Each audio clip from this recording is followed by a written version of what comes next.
one main reason for existence, and all men's vain and high ambition will one day be brought low, will one day be brought low.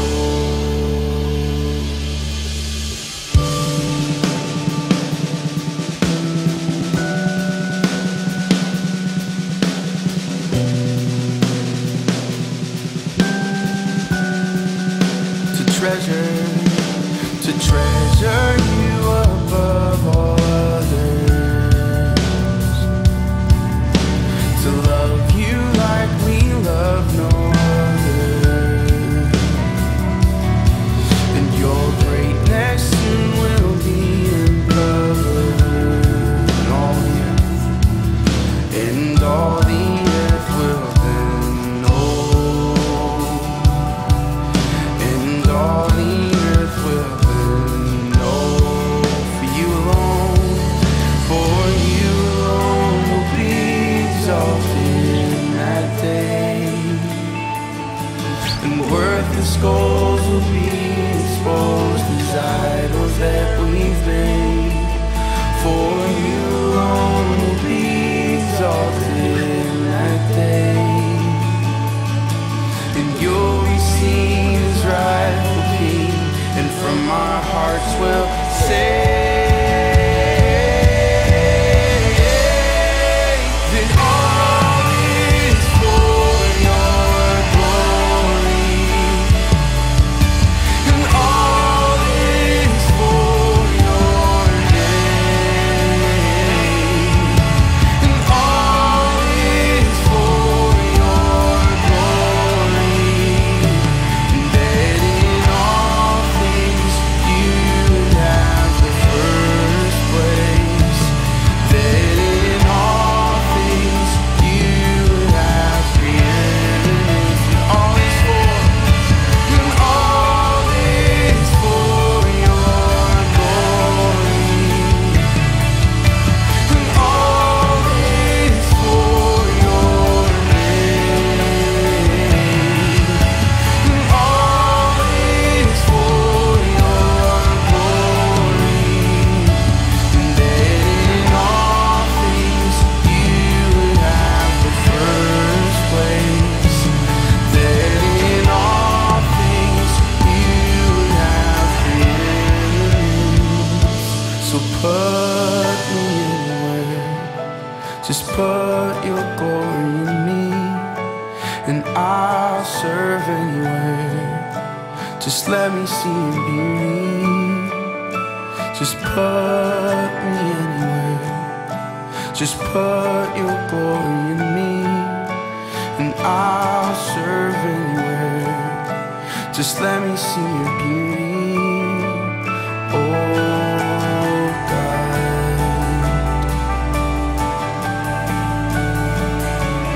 Oh God, would you set this generation on fire, Lord? Would you set this generation on fire, Lord?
Just let me see your beauty. Just put me anywhere. Just put your glory in me, and I'll serve anywhere. Just let me see your beauty. Oh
all is, and all is for your glory.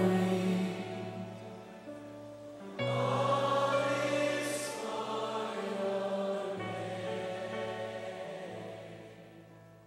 All is for your glory. All things you have the first place. 나의 평생에 단 한 가지 소원, 주의 아름다우신 보며 사랑 노래하는 것. 나의 왕 되사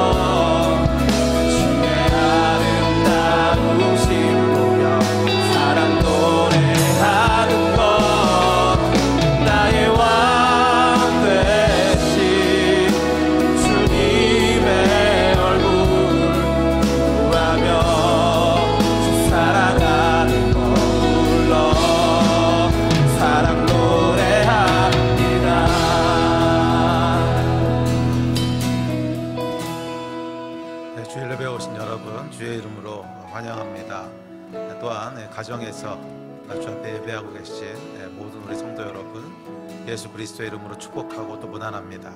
각 가정마다 동일한 성령의 은혜와 하나님의 임재가 충만할 것을 믿습니다. 우리 같이 기도하심으로 주일 예배 시작합시다. 이 예배 가운데도 저희가 어느 곳에서 주 앞에 나아가든지 간에 동일한 하나님의 은혜와 동일한 하나님의 임재가 충만하게 하여 주십시오. 이 거룩한 예배 가운데 주의 은혜가 저희 가운데 함께 하시기를 간절히 소원합니다. 이 마음 가지고 우리 함께 기도하시면서 주일 예배 시작했으면 좋겠습니다. 기도하시겠습니다.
행군 나팔 소리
받으리라. 선한 싸움 다 싸우고 그의 멸류관 예루살렘. 우리 한 번 더.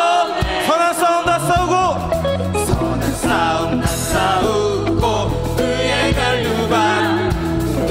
멸류관 받았으리라. 선한 싸움 다 싸우고 그의 멸류관 예루살렘 선. 멸류관 받으리 저 요단강 건너.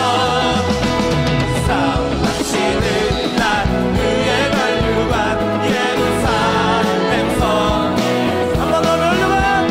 멸류관 받으리 저 요단강 건너.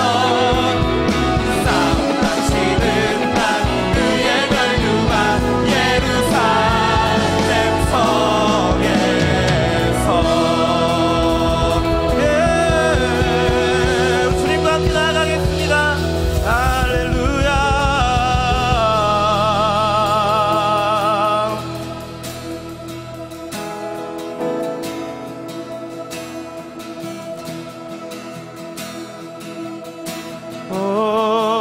주 안에 있는 나에게 딴 근심이 있으랴. 십자가 밑에 나가 내 짐을 풀었네. 주 안에 있는 나에게 딴 근심이 있으랴. 십자가 밑에 나가 내 짐을 풀었네. 주님을 찬송하면서 할렐루야 할렐루야.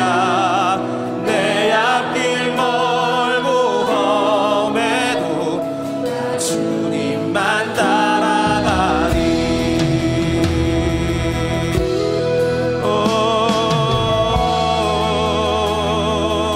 그 두려움이 변하여 내 기도 되었고 전날의 한숨 변하여 내 노래 된. 우리 한번 더 외칩시다. 그 두려움이 변하여, 그 두려움이 변하여 내 기도 되었고 전날의 한숨 변하여 내 노래 되었네. 주님을 찬송하면서 할렐루야 할렐루야.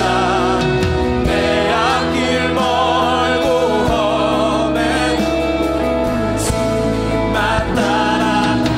내 주는 자비하셔서, 내 주는 자비하셔서 늘 함께 계시고 내 굽힌 밥을 하시고 채워주시네. 주님을 찬송하면서 할렐루야 할렐루야. 내 앞길 멀고 험해도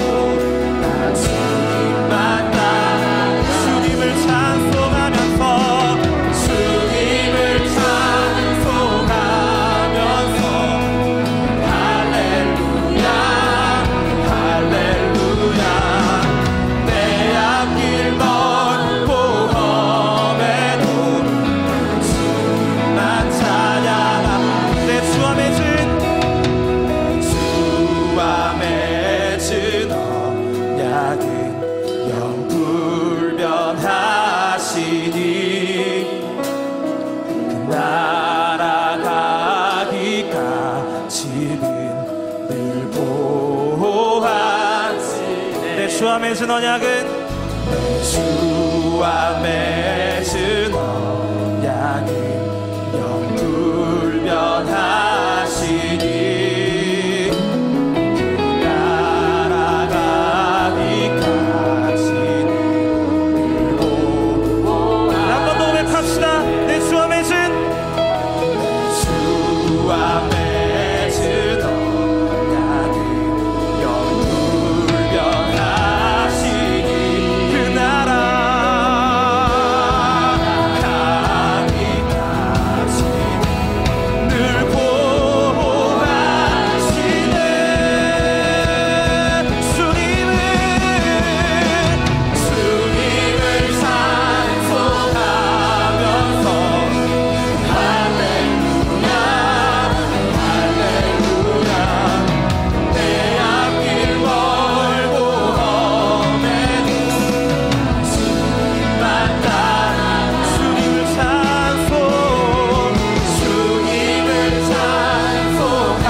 주님, 우리가 어떠한 상황 가운데에서도 주님을 의지하고 신뢰함으로 주님만 따라가겠습니다.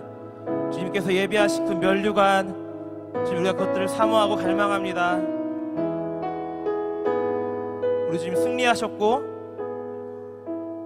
우리와 항상 함께 하시는 그 위대하신 주님이십니다. 우리가 그 승리하신 주님을 의지하며 나아갈 때 주님, 우리 눈앞에 어떠한 상황 가운데 있을지라도 주님, 우리가 주님을 바라봄으로 말미암아 두려워하지 아니하고 흔들리지 아니하고 나아갈 것입니다. 주님, 각각의 모든 예배 초석 가운데 지금 이 시간 임재하여 주시고 함께하여 주십시오. 감사합니다. 이 모든 말씀 살아계신 예수 그리스도의 이름으로 함께 기도하였습니다. 아멘. 할렐루야. 이 시간 예배 함께하는 우리 지체들 한 분 한 분들께 하나님의 임재가 함께하기를 축복합니다. 우리 가정에서 또 이곳에 계신 분들 좀 주변에 있는 분들 격려해 주시고요. 축복해 주십시오. 네, 교회 소식 말씀드리도록 하겠습니다. 네, 계속해서 우리 코로나19 상황이 진행됨에 따라서 교회 모든 행사와 출입을 지금 하지 못하고 있습니다. 함께 모일 날을 위해서 기도해 주십시오. 함께 모일 날을 위해서 기도해 주시고, 지금 이제 학교들이 개학되는 시점에서 저희가 또 다시 이제 기도해 볼 수 있을 것 같은데요. 같이 모여서 예배할 날을 위해서 계속해서 기도해 주시고 기대해 주시기 바랍니다. 네, 온라인 리바이 워십 안내입니다. 계속해서 모이지 못하고 있는 우리 성도분들을 위해서 예배팀이 리바이 워십을 계속 드리고 있습니다. 지금 월요일부터 금요일까지 오전 10시부터 12시까지 라이브 워십이 나가고요. 그리고 그 이후에는 언제든지 들으실 수 있도록 지금 제공되고 있으니 더 필요에 따라서 또 각 처소에서 기도하시는 데 도움 받으시기를 바라겠습니다. 네, 목사님 나오셔서 말씀 전해 주시겠습니다.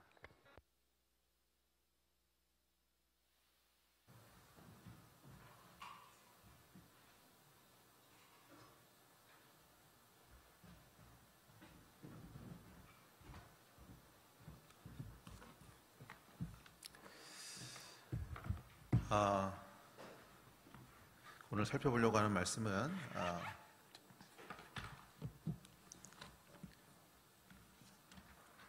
마가복음 6장 1절 말씀 함께 보겠습니다. 마가복음 6장 1절 말씀 한 절만 같이 보고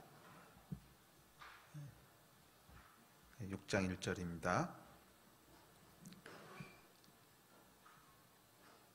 우리 찾으셨으면 한 목소리로 6장 1절 읽겠습니다. 시작. 예수께서 거기를 떠나사 고향으로 가시니 제자들도 따르니라. 아멘. 마가복음 6장에 보면 예수께서 고향으로 가셔서 행하신 일들이 기록되어 있습니다. 저희가 그동안 이제 코로나 바이러스로 모이지 못하면서 스바냐서 말씀을 쭉 살펴봤는데 사실 올해 주셨던 말씀은 마가복음 말씀이었습니다. 뭐 기억하고 계시죠? 그래서 마가복음 5장까지 말씀을 우리 살펴봤고 6장부터 계속 이어서 살펴보려고 합니다. 사실은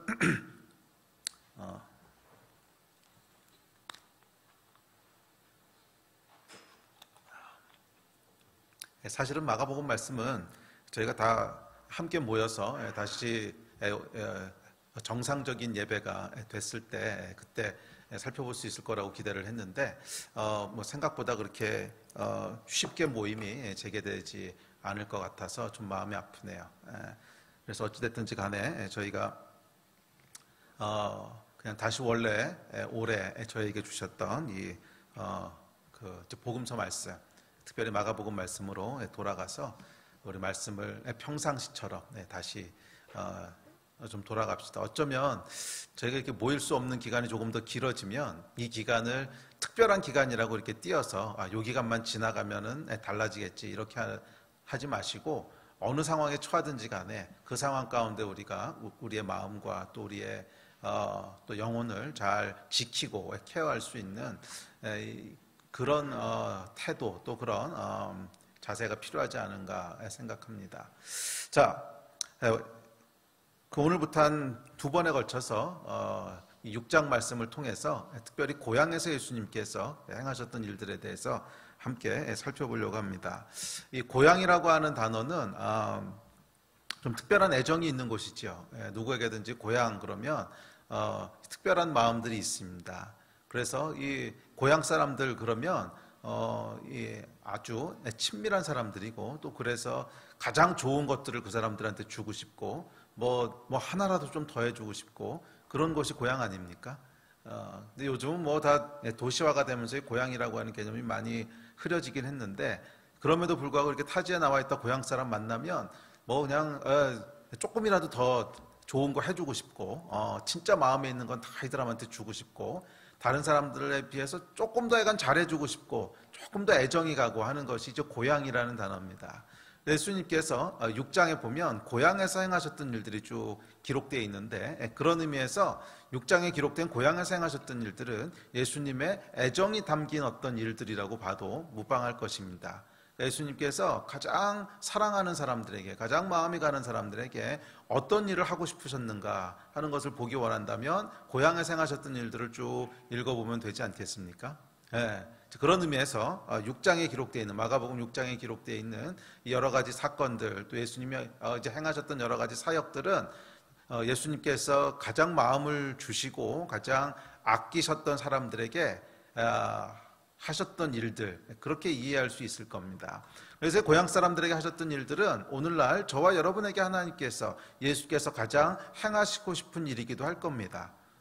왜냐하면 예수께서는 당신을 따르는 당신의 자녀들 백성들에게 특별한 애정과 특별한 사랑이 있으시기에 가장 하시고 싶은 일들을 하시고 싶을 텐데 그렇다면 그 일들은 무엇일까? 아마 6장에 기록되어 있는 이 일들이 예수께서 가장 아끼고 사랑하는 저와 여러분에게 행하시고 싶어 하시고 또 행하시는 일이 아닐까 그렇게 생각합니다. 그래서 오늘과 다음 주 한 2번 정도에 걸쳐서 예수님께서 고향에서 행하셨던 일들을 중심으로 6장 말씀을 살펴보려고 합니다. 한 5가지 일들을 행하신 것으로 우리가 발견할 수 있는데 그 중에서 처음 2가지를 오늘 살펴보고 그 나머지는 다음 주에 계속 이어서 살펴보려고 합니다. 자, 고향에서 예수께서 첫 번째 하신 일이 있습니다. 2절 말씀입니다. 우리 2절 말씀 같이 읽읍시다. 시작. 안식일이 되어 회당에서 가르치시니 많은 사람이 듣고 놀라 이르되 이 사람이 어디서 이런 것을 얻었느냐? 이 사람이 받은 지혜와 그 손으로 이루어지는 이런 권능이 어찌 됨이냐? 예수께서 고향에서 가장 먼저 하셨던 건 뭐냐면 가르치시는 거였어요. 가르치심. 예수님께서 가장 아끼고 사랑하는 사람들에게 제일 먼저 하신 것은 뭐였냐면 가르치시는 것이었습니다. 자, 그런 의미에서 기독교인이 된다고 했을 때, 새롭게 우리가 예수 그리스도를 따르는 사람들이 된다고 했을 때 가장 먼저 해야 될 것은 배우는 것이라고 믿습니다. 그렇지요? 배우는 것입니다.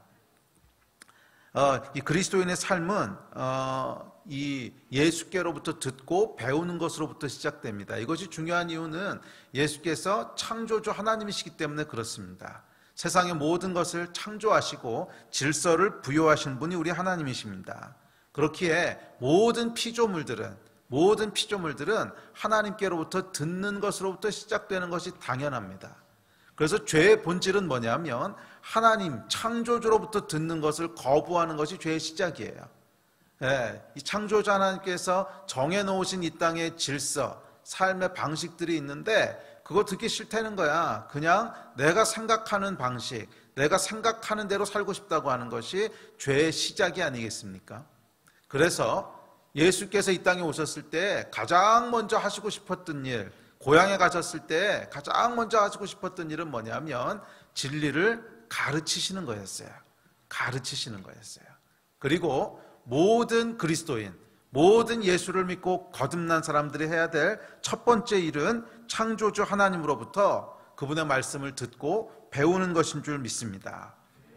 자, 그런데 예수님의 그 가르치심에 보면 6장에서 두 가지 특징이 있다라고 얘기하는데, 방금 읽으셨던 2절에 보면 두 가지 특징은 뭐였냐면 지혜가 있고 권능이 있었다, 이렇게 얘기하고 있습니다. 지혜가 있고 권능이 있었어요. 그래서 듣는 사람들이 그 지혜와 권능으로 인해서 놀랐다고 기록하고 있습니다.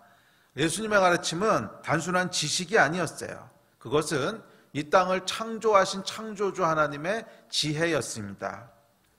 지혜였어요. 인간은 과연 하나님 앞에 어떻게 서야 되는지, 그 지혜, 또 남편은 아내를 어떻게 대해야 되는지, 이 창조주께서 정하신 질서, 지혜, 또 아내는 남편에게 어떻게 대하고 어떻게 순종해야 되는지, 이 지혜, 자녀는 어떻게 키워야 되는지, 부모님은 어떻게 대해야 되는지, 사람은 권위 아래서 어떻게 살아야 되는지, 윗사람은 어떻게 대해야 되고 아랫사람은 어떻게 품어야 되는지, 권위를 무시하는 반골은 하나님께서 어떻게 하시는지, 또한 인간의 죄 문제는 어떻게 해결해야 되는지, 인간의 영원한 삶과 미래는 어떻게 준비하는 것이 지혜로운 것인지, 그리고 죽음 이후에는 과연 어떻게 되는 것인지, 이 지혜가 예수님의 가르치심 안에 있었다는 거예요. 그래서 이 세상을 살아가기 위해서는 반드시 필요한 지혜, 우리에게 절대적으로 필요한 창조주의 그 지혜, 이것이 예수님의 가르치심이었습니다. 여러분에게는 이 지혜가 있으십니까? 아니요, 여러분. 어떤 인간도, 어떤 자연인도 태어나서부터 이 지혜를 가지고 태어나는 자연인은 없어요. 우리는 우리를 만드시고 창조하신 분으로부터 이 지혜를 들어야 해요. 듣는 것이 절대적으로 필요합니다. 저와 여러분에게 이 지혜가 있으십니까? 여러분에게 이 지혜가 있으십니까? 태어날 때부터 있는 거 아니잖아요. 그렇다면 배워야 합니다.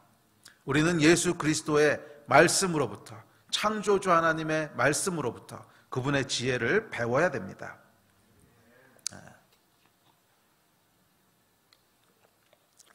또한 뿐만 아니라 지혜와 더불어 예수님의 가르침에는 권능이 있었다고 기록하고 있습니다. 권능이라고 하는 것은 뭐냐면 그 지혜의 말씀을 그대로 따랐을 때 거기에 뭔가가 일어나는 능력이 있다는 거예요. 권능이라고 하는 것은 그 지혜의 말씀을 저게 맞는 말이야? 정말이야? 그리고 따르면 그 따르는 사람에게는 뭔가 변화가 일어나는 능력이 있다는 거예요. 이것이 여러분 예수님의 가르침과 세상 가르침의 근본적인 차이였습니다. 세상의 가르침은 단순히 지식을 주는 거예요. 그 지식을 안다고 해서 우리 안에 어떤 권능이 경험되어지거나 권능이 나타나지는 않습니다. 그러나 예수님의 가르침은 근본적으로 다른데, 이분의 가르침은 그 가르침을 믿고 따라가는 자들에게 뭔가 역사하는 능력이 있어요. 참 신기한 능력이 있습니다. 모든 사람의 인생이 그랬듯이 제 인생도 마찬가지였어요. 태어날 때부터 제가 지혜를 가지고 태어난 것도 아니고요. 태어날 때부터 이 세상을 어떻게 살아가는 것이 올바른 질서인지 전혀 모르고 살았습니다. 전혀 모르고 태어났고 저도 그 가운데 자랐습니다. 그러다 보니까 이 지혜 없음으로 말미암아, 지혜 없다고 하는 것은 뭐 그냥 세상적인 차원에서 좀 지혜가 부족 이런 것이 아니라 창조자 하나님이 정하신 질서를 모르는 게 지혜가 없는 거지요. 이 지혜 없음으로 말미암아 뭐 제 삶 가운데도 많은 문제들이 있었습니다. 뭐 친구들 사이에 문제도 있었고 두려움도 있었고 뭐 낙심도 있었고 욕심도 있었고 또 사람들하고 어떻게 관계를 맺어야 되는지 모르니까 뭐 친구들 사이에 또 사람들 사이에 많은 문제들이 많은 문제들이 있었고 그런 문제들이 제 인생 가운데 여러 상처들도 주고 또 고통스럽게 하고 뭐 그랬습니다. 그런데 문제는 뭐냐면 이런 걸 어떻게 해야 되는지 아무도 가르쳐 주는 사람이 없더라는 거야. 아무도 가르쳐 주는 사람이 없더라는 거야. 우리 삶에 있어서 진짜로 중요한 진리들은요 다 그냥 어깨너머로 대충 배운 거야. 우리 엄마 아빠가 보니까 저렇게 하네. 또 친구들이 보니까 이렇게 하네. 선생님은 이렇게 하시네. 특별히 텔레비. 요즘은 뭐 TV 이제보다도 인터넷이 훨씬 더 유튜브가 훨씬 더 파워풀하겠지만 그러니까 이 미디어를 보고 그냥 배우는 거예요. 결혼해서는 저렇게 사는 거구나. 자녀들은 저렇게 키우는 거구나. 그런데 여러분 그렇게 살고 그렇게 자녀 키우면 어떻게 되는 줄 아세요? 인생이 망해요. 그렇게 자녀 키우고 그렇게 부부관계 맺어보십시오. 인생이 고통으로 가득하게 됩니다. 왜? 하나님이 그렇게 창조하신 게 아니거든. 질서가 깨져 있거든. 어떻게 해야 되는지 모르거든. 근데 뭐 저도 그렇고 많은 사람들도 그렇고 배우지 말아야 될 것으로부터 그러니까 사실은 맹인을 인도하는 거예요. 소경이 소경을 인도하는 거야. 자기도 몰라. 어떻게 관계 맺는 것이 옳은 것인지 또 부모 자녀가의 관계는 어떻게 해야 되는 것인지 남편은 아내에게 아내는 남편에게 전혀 몰라요. 전혀 모르면서 그냥 모르는 자가 또 다른 모르는 자에게 뭔가를 가르쳐 주는 거야. 뭐 이러다 보니까 여러분 얼마나 많은 문제들이 있겠습니까? 뭐 제 삶에도 많은 관계적인 문제들, 많은 고통의 문제들, 참 많은 문제들이 있었어요. 어려움이 있었어요. 그런데 제가 20살 되던 해 예수 그리스도를 믿게 되고 거듭나게 됐습니다. 참 감사한 게 뭐냐면 저희가 복음을 전했던 그분들이 제가 예수 믿고 나서 제일 먼저 저에게 했던 것이 성경 말씀을 읽힌 거였어요. 그게 얼마나 감사한지 몰라요. 성경 말씀을 읽힌 거였어요. 그래서 매주 한 번씩 만나가지고서 성경 어디까지 읽어오자. 성경 읽고 또 읽고 또 읽고 참 많이 읽혔어요. 참 많이 읽혀서 제가 대학 다닐 동안 정말 여러 번 성경을 읽을 수 있게 됐습니다. 정말 여러 번 성경을 통독하고 묵상하고 읽고 하는 것이 그때 시작이 됐어요. 35년. 35년. 근데 참 놀라운 변화가 일어난 게 이 말씀을 읽기 시작하면서 제 안에 놀라운 지혜들이 들어오기 시작한 거예요. 이렇게 살아가는 게 아니었구나. 사람을 만날 땐 이런 진심을 가지고 만나야 되는구나. 사람은 뭔가 기대해야 되는 존재가 아니고 사랑해야 되는 존재구나. 정말 가치 있는 것은 내가 원하는 것을 얻는 것이 아니라 희생하고 섬기는 것이구나. 정말 고귀하고 가치 있는 것은 십자가구나. 지혜가 제 안에 들어오기 시작했어요. 그랬을 때 어떤 변화가 일어났냐면 제 삶에 변화가 일어나는 권능을 경험하게 됐습니다. 전혀 새로운 삶이 시작되게 됐어요. 저뿐만이 아니라 이곳에 계신 수많은 사람들의 동일한 고백일 거라고 믿습니다. 우리 믿음의 선배들이 동일하게 고백하고 있는 내용 아닙니까? 말씀의 능력이 있다고. 그 말씀을 취하고 그렇게 따라가는 사람들에게는 삶이 새롭게 되는 권능이 있다고. 아멘. 저뿐만이 아니라 여러분의 인생 가운데도 말씀은 동일한 권능을 가지고 일할 것입니다. 동일한 권능을 가지고 일할 것입니다. 이 권능이 여러분의 삶 가운데도 동일하게 임하게 되기를 주의 이름으로 축복합니다. 자, 그런데 참 이상한 것은 3절입니다. 3절에 보면 참 이상한 반응이 기록되어 있습니다. 같이 한번 읽어보겠습니다. 3절입니다. 시작. 이 사람이 마리아의 아들 목수가 아니냐? 야고보와 요셉과 유다와 시몬의 형제가 아니냐? 그 누이들이 우리와 함께 여기 있지 아니하냐 하고 예수를 배척한지라. 3절에 정말 이상한 반응은 뭐냐면 이 지혜와 권능이 있는 말씀에도 불구하고 사람들이 예수 그리스도를 배척했다는 거예요. 받아들이지 않았다는 거예요. 왜 배척했을까요? 이유가 기록되어 있습니다. 이유는 뭐라고 얘기하냐면 이는 마리아의 아들 목수가 아니냐? 이 사람은 야고보와 유다와 시몬의 형제가 아니냐? 이 사람의 누이들이 우리와 함께 있지 않느냐? 이 말을 하면서 예수를 배척했다는 거예요. 자, 무슨 말입니까? 내가 안다는 거예요. 저 사람이 누군지 안 되는 거야. 저 사람이 무슨 말을 할 것인지 안 되는 거야. 이 교만. 안다라고 생각하는 이 교만. 내가 예수를 알아. 예수 알아. 내가 알아. 예? 기독교 내가 알아. 기독교는 이런 거고 저런 거고 이런 거고. 교회 내가 알아. 교회는 이런 거고 저런 거고 저런 거고. 뇌피셜들. 그 요즘 뭐 중등 고등 하는 말이더라고. 저도 이 단어를 파악하느라고 정말 오래 걸렸어. 이게 무슨 말일까? 근데 저희 아들한테 물어보니까 알려주더라고요. 뇌피셜들. 모르세요? 저 모르시는 분들은 옆에 있는 자녀들한테 물어보십시오. 금방 가르쳐 줄 겁니다. 내가 안다는 거야. 내가 안다. 이건 이런 거고 저건 저런 거고 다 안다는 거야. 저 사람 마리아의 아들 목수 예수가 아니야? 내가 알아. 정말 아십니까? 여러분 정말 아십니까? 그렇다면 한 가지만 물어봅시다. 그렇게 잘 아는 여러분의 삶은 어떠십니까? 그렇게 잘 아시는 그 여러분의 삶은 안녕하십니까? 자녀와의 관계는 어떠세요? 남편과는? 아내와는? 직장에서는? 아니 조금 더 미래는? 아니 미래까지 갈 것 없어. 내일 무슨 일이 일어날지 아세요? 미래는? 죽음 이후는? 뭐 죽음까지 갈 것 없고 언젠가 여러분이 죽거나 사랑하는 사람이 죽습니다. 반드시 죽어요. 거기에 대해서는 여러분 대책이 있으십니까? 감당할 수 있으시겠습니까? 잘 아신다며요. 잘 아신다며.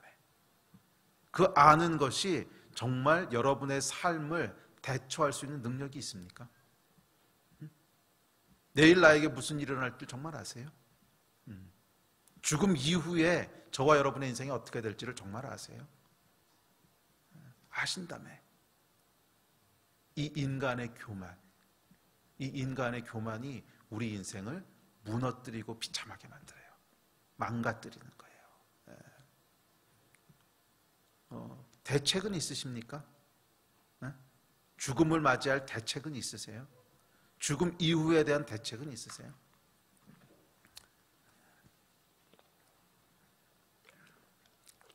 제가 작년에 있었던 간증 하나 할게요. 뭐 아시는 분들은 아시겠지만 제가 작년에요 건강검진을 했는데 그 엑스레이를 찍었어요. 엑스레이를 찍었는데 폐에 이상한 게 있다는 거예요. 폐에 이상한 게 찍힌다고 빨리 큰 병원을 가보시는 게 좋겠다고. 작년 말에 있었던 거예요. 그래서 서울대학병원을 갔습니다. 서울대학병원을 가서 그 사진을 가지고 의사한테 보여주고 이런 게 있어서 가라고 왔습니다. 의사가 이렇게 보더니 표정이 좋지가 않아요. 이렇게 보더니 이거 아무래도 그 날짜를 잡아야겠습니다. 무슨 날짜를 잡나 했더니 외과 의사랑 날짜를 같이 잡아야 된다는 거예요. 그러니까 수술할 날짜를 잡아야 된다는 거지. 그래서 뭐 이제 단도직입적으로 물어봤습니다. 뭐 안 좋은 겁니까? 그랬더니 뭐 수술해봐야 알겠습니다. 그렇게 얘기를 하는데 보니까 이게 뭐 결국엔 보기에는 암 같아 보인다는 거예요. 보기에는 암 같아 보여서 일단 날짜 잡고 그 이제 외과 의사랑 수술 날짜를 잡자고. 그래가지고 약간 그 날짜를 이제 예약을 하고 병원에서 나왔습니다. 근데 나오는데 이게 굉장히 심각한 상황이잖아요. 이게 뭐 그냥 어떻습니다 이렇게 얘기하는 것도 아니고 일단 날짜를 잡자고 외과 의사랑 것도 저는 몸에 칼 대본 적이 한 번도 없거든요. 큰 수술해 본 적이 없는데 외과 의사랑 날짜를 잡자는 거예요. 그래서 제가 집에 와서 다 이렇게 그 서치를 해봤습니다. 인터넷을 이렇게 찾아보니까 좀 이렇게 안 좋게 찍힌 부위에 이렇게 시커먼 게 찍혔는데 그 사이즈가 얼마라고 얘기해 줬거든요. 근데 그 사이즈를 이렇게 찾아보니까 그 사이즈면은 초기는 아니야. 그 사이즈면은 굉장히 약간 불안한 사이즈로 큰 거예요, 이미. 그러면 여러분 굉장히 이게 심쿵해야 되는 것. 심쿵 좋은 때 쓰는 말인가? 철렁해야 되잖아요.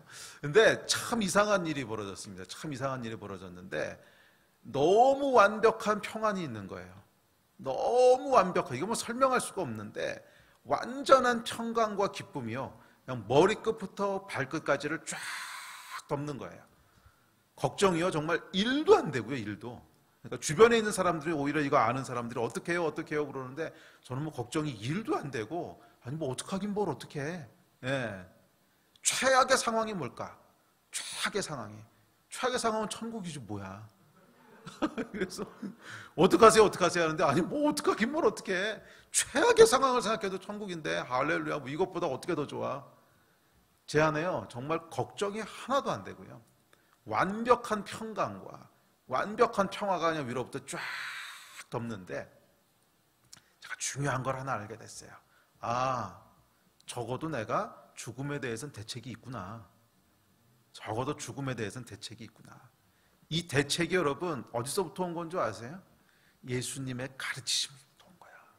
그 말씀을 내가 취했을 때, 그리고 그 말씀이 인도해 왔던 제 30년 이상의 삶, 그 경험에 비춰봤을 때, 그 말씀이 제 인생 가운데 행했던 권능들로 봤을 때, 죽음이라고? 아니요. 그 다음에는 기쁨과 천국이 있는 건데 뭐. 제 안에 내가 그것을 맞이할 준비가 다 돼 있는 거구나. 그걸 알려주셨어요. 할렐루야. 예. 이제 그러고 이제 나중에 이제 수술 날짜 구체적으로 잡기 전에 CT 다시 찍어야 된다고. 그래서 CT 찍으러 갔더니 별거 없다고 그냥 가라 그래서 집에 왔습니다. 이거 뭐 어디서 뭐가 어떻게 찍힌 건지 몰라요. 나도 모르는데. 근데 CT 찍어보니까 이건 아무것도 안 잡힌다고 그냥 가시라고. 근데 하나님께서 아마 저에게 가르쳐 주시고 싶으신 게 있으셔서 그 기간을 지나게 하셨던 것 같아요. 한 달, 두 달, 한 달 이상을 하여간 이제 그런 수술해야 된다라고 하는 뭐 상황 가운데 있었는데, 하여간 그 기간 동안은요 제 인생에 있어서 정말 특별한 평강이 있었던 기간이에요. 평안하고 아무 염려도 없고, 야, 이게 예수 그리스도 안에 있다고 하는 게 이런 거구나. 예수 그리스도 안에 있다고 하는 게 이런 거구나. 네, 이 권능이 없이 과연 이 땅의 삶을 어떻게 살아갈까? 죽는 얘기해서 죄송하지만 저도 죽고 여러분도 죽고 한 번은 죽어요. 영원히 사는 사람 아무도 없잖아. 한 번은 반드시 맞닥뜨려야 되는 순간이 오는데, 여러분은 준비가 되어 있으십니까? 그 순간에 대한 대책은 있으십니까? 없잖아. 없으면 예수께 배워야 되는 거예요. 내가 안다라고 하는 생각들 내려놓고, 알기는 우리가 뭘 합니까? 이 땅을 살아가는 것도 다 모르는데 죽음 이후가 어떻게 될지를 우리가 어떻게 알아요? 전혀 몰라요. 그렇다면 겸손하게 우리가 주 앞에 내려놓고 배워야 될 줄로 믿습니다. 이 안다라고 하는 교만은 하나님을 거부하게 하는 죄의 근원입니다. 선악과 사건을 한번 생각해 보십시오. 하와가 왜 선악과를 따먹었을까요? 교만이죠. 안다고 생각한 거예요. 내가 아는데 저거 따먹으면 좋아. 뭐가 좋은데? 몰라. 그냥 좋아. 그래서 따먹은 거잖아. 모르면 겸손하든지. 혹시 우리도 여러분 안다라고 하는 선악과의 죄 속에서 예수님의 가르침을 거부하고 있지는 않은지. 이어지는 4절과 5절입니다. 4절과 5절이 이렇게 얘기합니다. 시작. 예수께서 그들에게 이르시되 선지자가 자기 고향과 자기 친척과 자기 집 외에서는 존경을 받지 못함이 없느니라 하시며, 거기서는 아무 권능도 행하실 수 없어 다만 소수의 병자에게 안수하여 고치실 뿐이었고, 고향과 자기 친척과 자기 집은 예수를 존경하지 않았습니다. 왜 고향과 자기 친척과 자기 집 사람들이 거부했냐고요? 아니까. 차라리 모르는 사람들은요, 저거 무슨 가르침이지? 권세가 있고 지혜가 있네. 듣고 따랐어요. 그런데 아는 사람들, 고향 사람들, 집 사람들, 친척들, 내가 알아. 저 사람 어떤 사람인 줄 알아.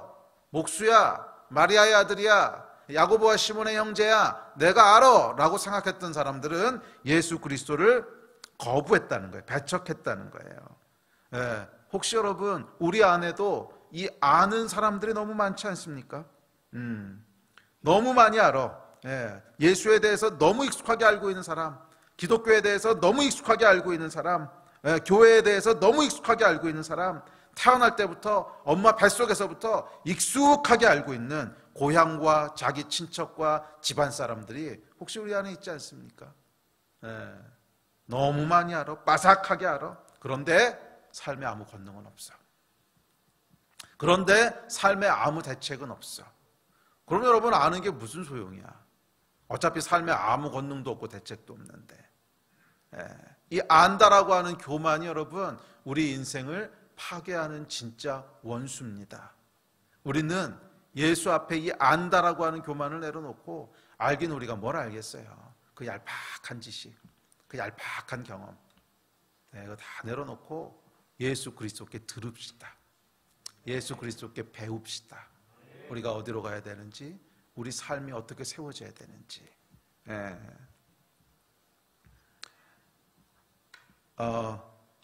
이어지는 6절에서 이렇게 얘기합니다. 시작. 그들의 믿지 않음을 이상히 여기셨더라. 이에 모든 촌에 돌아다니시며 가르치시더라. 예수께서 이상하게 생각하셨대요. 얘들 뭐지? 왜 안 믿지? 아니 삶에 대한 지혜도 없고 대책도 없는데 얘는 뭐야?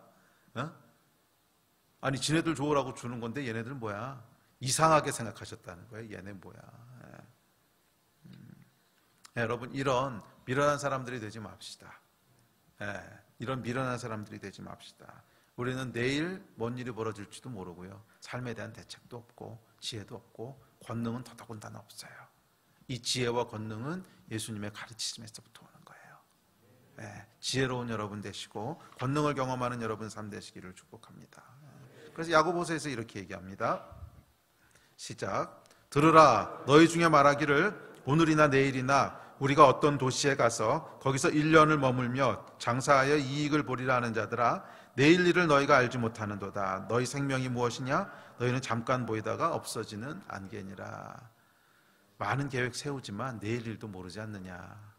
이게 성경의 도전이고 가르침입니다. 예수 앞에서 겸손하게 배우시는, 내가 알고 있다라고 하는 생각. 내가 뭐 엄마 뱃속부터 교회 먼저 내가 알아. 기독교 내가 먼저 알아. 예수 내가 알아. 성경 내가 알아. 이 안다병을 좀 내려놓으시고 겸손하게 예수께 들을 때 우리 삶 가운데 새로운 권능들이 풀어지게 될 줄 믿습니다. 자, 고향에 오셔서 예수께서 두 번째로 하신 일이 있습니다. 그 두 번째로 하신 일은 마가복음 6장 우리가 살펴보죠. 6장 6절 이후부터 기록되어 있는데요. 그 본문 말고 그것과 평행구절로 기록되어 있는 누가복음과 마가복음의 기록들이 있습니다. 그 기록들로 대체해서 읽어볼게요. 평행구절은 누가복음 9장 1절 2절입니다. 1절 2절 같이 읽을게요. 시작. 예수께서 12제자를 불러 모으사 모든 귀신을 제어하며 병을 고치는 능력과 권위를 주시고 하나님의 나라를 전파하며 앓는 자를 고치게 하려고 내보내시며, 두 번째로 하신 일은 예수를 따르는 자들을 파송하시는 거예요.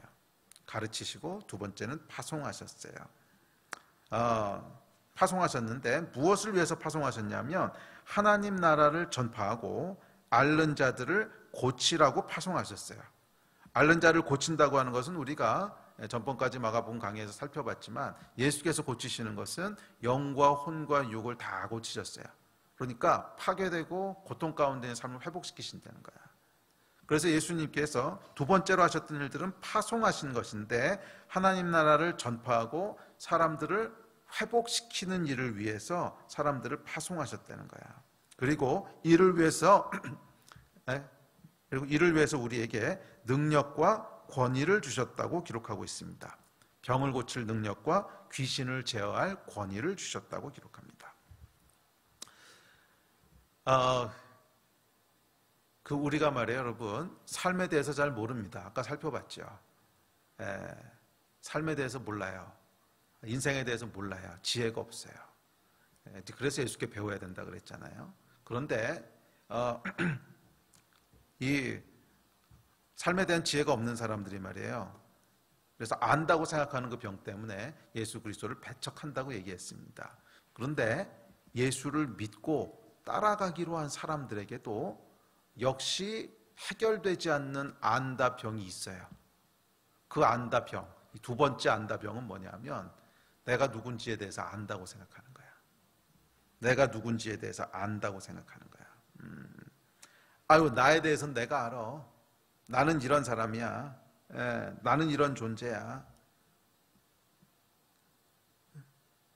세상과 피조물들과 인생에 대해서 안다고 생각했던 사람들은 예수 그리스도를 배척했어요. 그런데 여기서 겸손하게 무릎을 꿇고 예, 나는 모릅니다. 창조자 하나님으로부터 지혜와 권능을 받겠습니다 하고 따로 나선 사람들 가운데도 여전히 해결 안 되는 두 번째 교만이 있는데, 그 교만이 뭐냐면 나에 대해서는 내가 안다고 생각하는 거야. 나는 이런 존재야. 나는 이런 사람이야. 안다고 생각하는 거야. 그 안다고 하는 생각 때문에 나는 그런 건 못해. 나는 그거 상관없는 거야. 그거는 그냥 목사님들이 하시는 일이고. 그거는 뭐 그냥 그런 사람들이 하는 거야. 나는 아니야.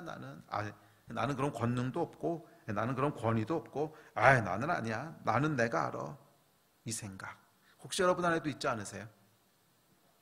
그거 뭐 선교사님들이 하는 일이고, 그거는 뭐 성령 충만하고 영적으로 뭐 저런 분들이 하는 거지. 나하고는 상관없어. 하나님 나라를 전파하고 병든 자들, 앓는 자들을 고쳐. 그게 나하고, 이건 내가 할 수 있는 게 아니야. 나는 못해. 근데 여러분, 이게 얼핏 보기에는 겸손처럼 보이잖아요. 나는 못해요. 나는 그런 존재가 아니에요. 얼핏 보기엔 겸손 같아 보이는데요, 이거 뿌리에 들어가 보면 겸손이 아니고 교만인 거 아십니까? 무슨 교만? 나에 대해서는 내가 알아. 이 교만. 예수께서 뭐라 그러셨냐면, 모든 믿는 자들에게 이 하나님 나라를 전파하고 병을 고칠 수 있는 권세를 주셨다라고 말씀하시는데, 이 하나님, 창조주 하나님의 말씀 앞에서 나는 내가 알아요. 여러분, 엄청난 교만 아닙니까? 우리를 만드신 분 앞에서 말이에요. 나는 내가 알아요. 이러고 있는 거란 말이야. 이 스마트폰을 제가 좀 쓰고 있습니다. 이거 아이폰이에요, 아이폰. 지금은 뭐 스티브 잡스가 죽었지만 스티브 잡스가 아이폰을 만들었죠. 근데 스티브 잡스가 와가지고서 만약에 아이폰에 대한 설명을 합니다. 이 아이폰은 말이에요, 이런 겁니다. 근데 제가 그 앞에서 말하지 마라. 이게 내 전화인데 내가 알아.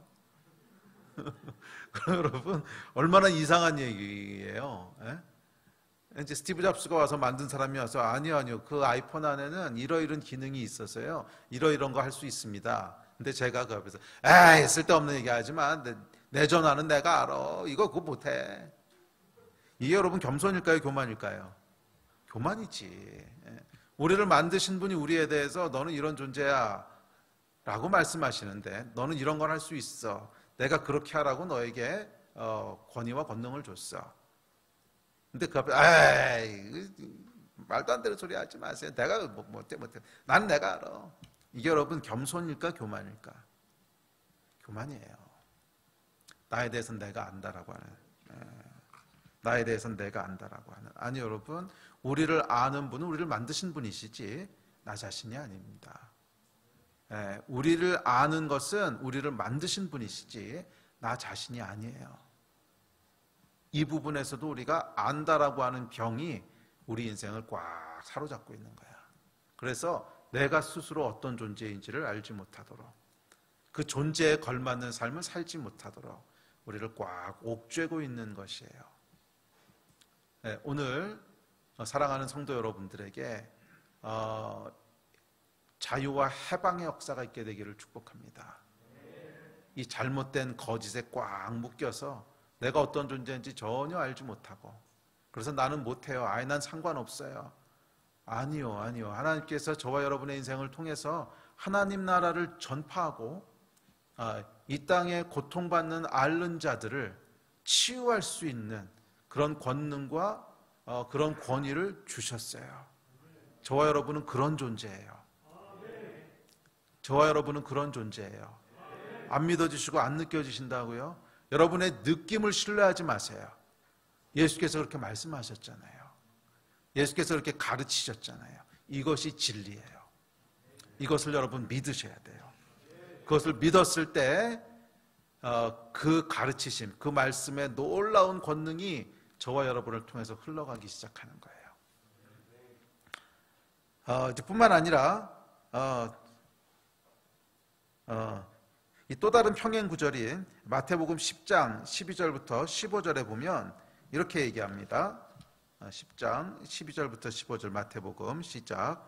또 그 집에 들어가면서 평안하기를 빌라. 그 집이 이에 합당하면 너의 빈 평안이 거기 임할 것이요 만일 합당하지 아니하면 그 평안이 너희에게 돌아올 것이니라.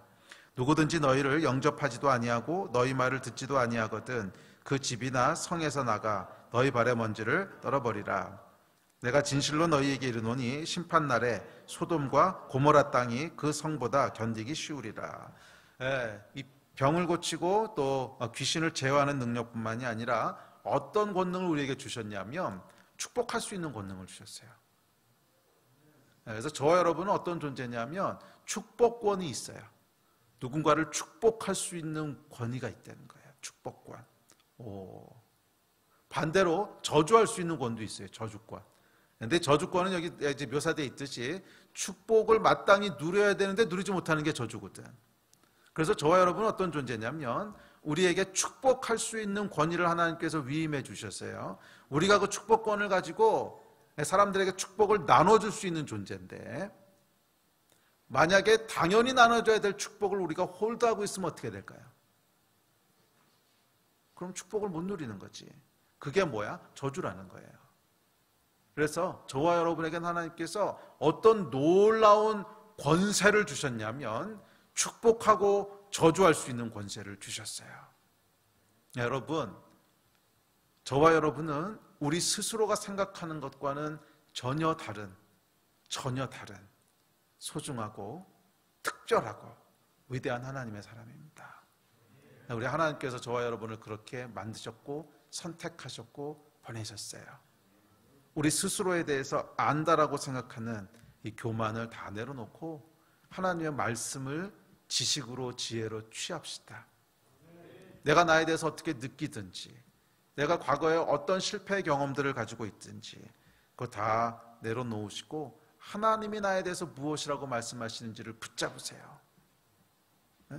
그래야 우리 삶 가운데 나에게도 축복이 누려질 수 있고요, 나에게도 병이 치유될 수 있고요. 여러분, 나는 이런 존재야, 나는 못해, 난 쓸모없는 존재고 실패하고 어쩌고저쩌고 우리 마음이 병들어요. 우리 영혼도 병들어요. 이 병으로부터 회복될 수 있는 것은 하나님께서 나에 대해서 무엇이라고 말씀하신지를 듣고 붙잡는 것밖에 없어요. 그리고 그렇게 붙잡고 회복된 사람들은 나만 회복시킬 뿐이 아니라 우리 주변에 있는 수많은 이웃들을 고칠 수 있는 능력을 얻게 될 줄로 믿습니다. 그럼 이제 말씀을 정리합시다. 우리 예배팀 나오십시오. 창세기 12장 3절에 보면 아브라함에게 이렇게 말씀하셨죠. 시작. 너를 축복하는 자에게는 내가 복을 내리고 너를 저주하는 자에게는 내가 저주하리니 땅의 모든 족속이 너로 말미암아 복을 얻을 것이라 하신지라. 아멘. 이 아브라함의 놀라운 축복이 저와 여러분에게 주어져 있는 축복입니다. 이 아브라함의 놀라운 권위가 저와 여러분에게 주어져 있는 권위입니다. 여러분, 우리 스스로에 대해서 나는 내가 알아 라고 생각하는 이 왜곡되고 잘못되어 있는 교만들을 오늘 예수 그리스도 앞에 다 내려놓읍시다. 비록 느껴지는 것이 없고 또 과거에 실패했던 일들 때문에 우리 안에 부정적인 감정과 경험들이 쌓여 있을지라도, 아니 여러분, 그것을 믿으시면 안 돼요. 제발 그것을 믿으시면 안 돼요. 아니 그거 믿고 붙잡고 있어서 그래서 어떡하겠다고. 거긴 해답이 없어. 우리가 믿어야 될 것은 내 느낌, 내 경험이 아니라 예수님의 가르치심입니다. 그분이 나에 대해서 뭐라고 말씀하시는지 그것을 취하셔야 돼요. 아무리 여러분들이 만든 실패를 하셨어도 괜찮아요. 우리를 만드신 분께서 괜찮다고 하세요. 아무리 많은 죄를 지고 아무리 많은 실수를 하고 아무리 타락한 삶을 살았어도 괜찮아요. 나는 스스로가 나는 안 돼, 내가 어떤 사람인데, 나는 내가 어떻게 살았는지 알면 우리 가족들도 용서 안 할 거야. 그거는 뇌피셜이야, 뇌피셜. 그냥 내 생각이야. 내 생각이야. 그거 붙잡지 마세요. 진짜 여러분이 잡으셔야 될 것은 하나님이야. 그분이 여러분에 대해서 괜찮대. 그분이 여러분에 대해서 괜찮대.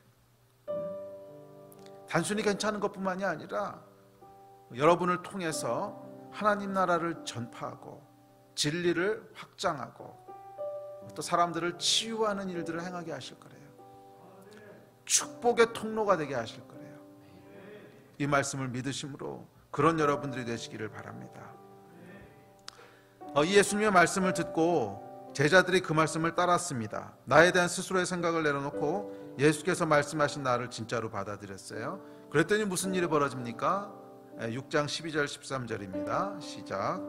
제자들이 나가서 회개하라 전파하고 많은 귀신을 쫓아내며 많은 병자에게 기름을 발라 고치더라. 진짜로 일이 일어났다는 거예요. 내가 어떤 존재인지에 대한 것을 내려놓고 그냥 말씀을 단순하게 믿고 따라갔더니 예수께서 행하셨던 놀라운 축복들이 나를 통해서도 흘러가더라는 거야. 그 일이 진짜로 일어나더라는 거야. 이게 여러분 말씀의 능력인 줄 믿습니다. 우리 예수님께서는 고향에 가셔서 정말 사랑하는 그 고향 사람들에게 진리가 무엇인지를 가르쳐 주시고, 두 번째로는 그들을 파송하셨어요. 왜? 그들이 어떤 존재인지 아셨거든. 세상 속으로 파송하셨어요. 이들이 어떤 존재인 줄 알았거든. 이들을 통해서 놀라운 축복들이 흘러가고 이들을 통해서 치유가 일어나고 회복이 일어날 것을 아셨거든. 그래서 보내셨어요. 그렇게 여러분, 그리스도인은 또는 교회는 세상을 치유할 수 있는 유일한 통로고 소망입니다. 교회야말로 세상을 회복하고 해방할 수 있는 유일한 존재입니다. 근데 물론 세상은 이걸 몰라요. 이 지혜의 말씀을 세상은 배척합니다. 지난 한 주 동안 제가요 참 마음에 볶였어요. 마음이.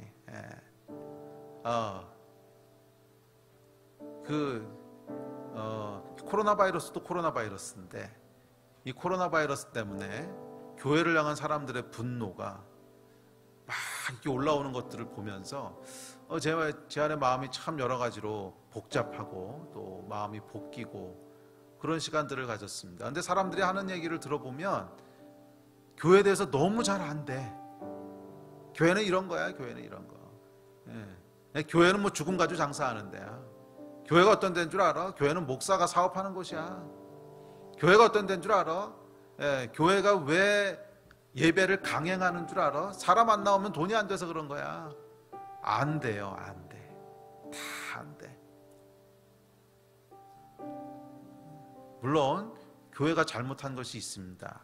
교회가 그동안 잘못해왔던 것들이 있기 때문에 피할 수 없는 비난일 수도 있어요. 그렇지만 그와 동시에 어떤 것들은 억울한 것도 참 많아요. 전혀 사실과 다른. 다 안다고 생각하는 교회는 이런 데야 이런 데. 근데 제가 이 말씀을 준비하면서 제 안에 참 위로가 됐던 게 뭐냐면 예수님도 배척당했더라고. 누구한테 배척당했냐면 안다고 생각하는 사람들. 안다고 생각하는 사람들에 의해서 예수님도 배척당하셨더라고. 그래서 그냥 마음을 편안하게 먹기로 했습니다. 예수님도 당하셨는데 우리가 어떡하겠어요. 세상이 우리에 대해서 무엇이라고 말하느냐 하는 것은 그냥 너무 신경 쓰지 맙시다. 그것보다 훨씬 더 중요한 게 있어요. 예수님께서 우리에 대해서 무엇이라고 말씀하시는지 거기에 귀를 기울여야 되지 않겠습니까? 세상의 소리에 자꾸 귀 기울이지 맙시다. 그러면요 마음만 상하고 영이 상해요. 그냥 그냥 몰라서 그러는 걸 어떡하겠어. 몰라서 그러는 걸 어떡하겠어요. 예수님에 대해서도 배척했는데, 안다고 생각하는 사람들이 예수님도 배척했는데 우리가 어떡하겠어요. 그러나 우리가 해야 될 일이 있습니다. 그것은 우리는 세상의 소리가 아니라 예수님의 소리에 귀를 기울이자는 거예요. 우리에 대해서 무엇이라 말씀하시는지, 교회에 대해 무엇이라 말씀하시는지 그 소리에 귀를 기울일 때 우리가 어떤 존재인지를 다시 한번 알게 됩니다. 세상이 뭐라고 하든지 간에 결국 이 세상에 생명을 주고 이 세상에 해방을 줄 수 있는 곳은 교회밖에 없습니다. 우리 하나님께서 우리를 그렇게 부르셨고 우리를 통해서 세상을 축복하도록 하셨습니다. 세상이 참 어지럽고 힘든 가운데 있습니다. 저희를 통해서 여러분 세상에 복이 흘러가면 참 좋지 않겠습니까? 그렇게 할 수 있습니다. 저와 여러분이 우리를 창조하신 분 예수 그리스도의 말씀에 귀를 기울일 때, 그래서 세상과 나 자신에 대해서 안다라고 하는 생각을 내려놓을 때, 그리고 그분의 말씀 앞에 내가 아는 것하고 다른 진리일지라도 당신의 말씀이 옳습니다 하고 무릎 꿇을 때 저와 여러분을 통해서 우리의 삶뿐만이 아니라 이 세상의 많은 고통과 많은 억압들이 회복되고 해방되는 축복의 역사들이 있게 될 줄로 믿습니다. 아멘. 그 믿음 가운데 승리하시면서 살아가신 여러분 되시기를 주의 이름으로 축복합니다. 아멘. 우리 같이 기도하십시다. 우리 이곳에 계신 분들은 좀 자리에서 일어나서 기도하시고, 우리 가정에서 예배 드리시는 분들도 우리 같이 마음을 모아서 좀 기도하는 시간 가집시다. 오늘 선포된 예수 그리스도의 말씀이 있습니다. 성경의 말씀이 있습니다. 내 안에 있던 안다라고 하는 교만을 다 내려놓고 우리 그 말씀을 믿음으로 좀 취하면서 기도합시다. 하나님, 당신의 말씀이 옳습니다. 나에 대해서 무엇을 말씀하시든 그것이 옳습니다. 나를 통해서 하나님의 축복이 흘러가는 것을 믿습니다. 나를 통해서 마음이 상한 자들이 회복되게 될 것을 믿습니다. 교회를 통해서 이 땅의 고통과 슬픔들이 회복될 줄 믿습니다. 교회를 통해서 이 땅의 억압들이 해방될 줄로 믿습니다. 이 일을 하나님 믿음으로 이루게 하여 주십시오. 이 일을 위해서 우리 같이 한 3, 4분 정도 합심해서 기도하십시다. 기도하시겠습니다.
하나님,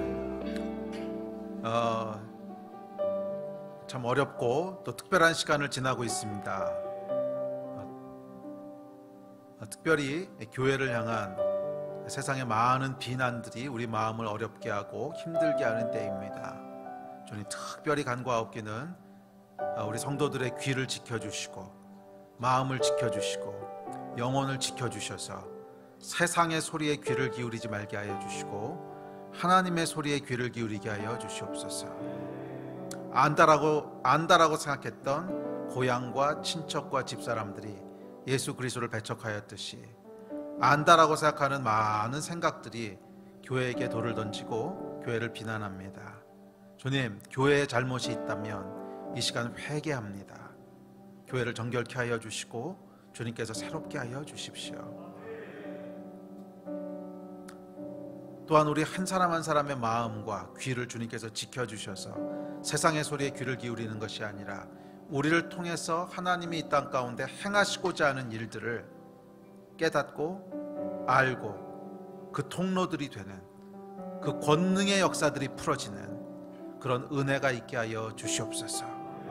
한 주간도 축복의 통로로 살아가는, 슬픈 자들을 회복시키는, 마음을 치유하는, 삶들을 돌이키는 그런 세상을 향한 축복의 통로들이 다 되어질 수 있도록 하나님 은혜의 은혜를 더하여 주시옵소서.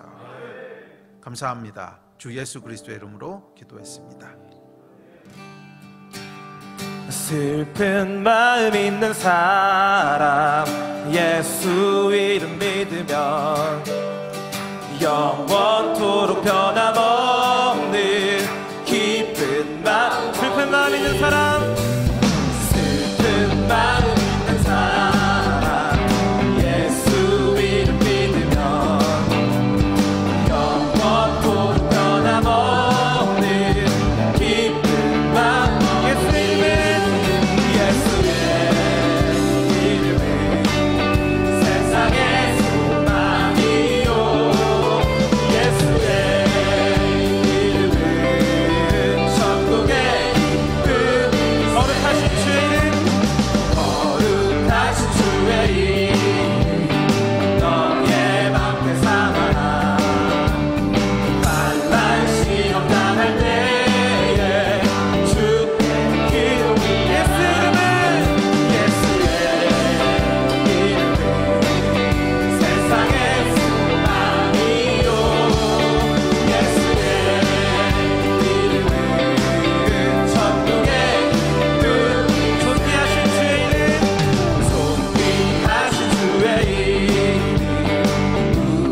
기도하겠습니다. 예, 하나님, 일주일도 승리하는 한 주가 되게 하여 주십시오.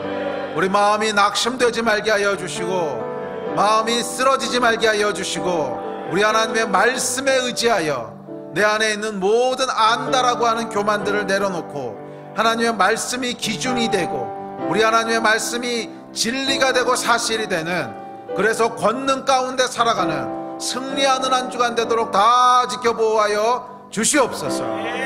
이 일을 행하실 주님을 신뢰합니다. 감사합니다. 주 예수 그리스도 이름으로 기도했습니다. 아멘. 아멘. 우리 예배 마쳤습니다. 조금 더 기도하고 예배하기 원하시는 분들은 가정에서도 자유롭게 조금 더 기도하시고 그렇게 하시기 바랍니다.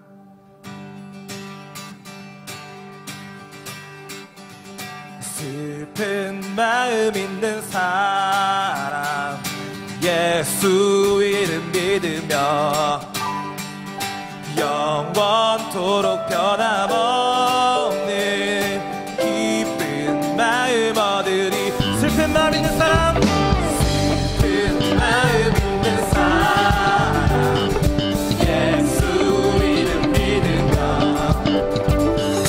영원토록 변함없는 기쁜 마음. 한 번 더. 슬픈 마음 있는 사람, 슬픈 마음 있는 사람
소망이요 예수의 이름은 천국의 기쁨일세 예수의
고백합시다. 예수 이름은 예수의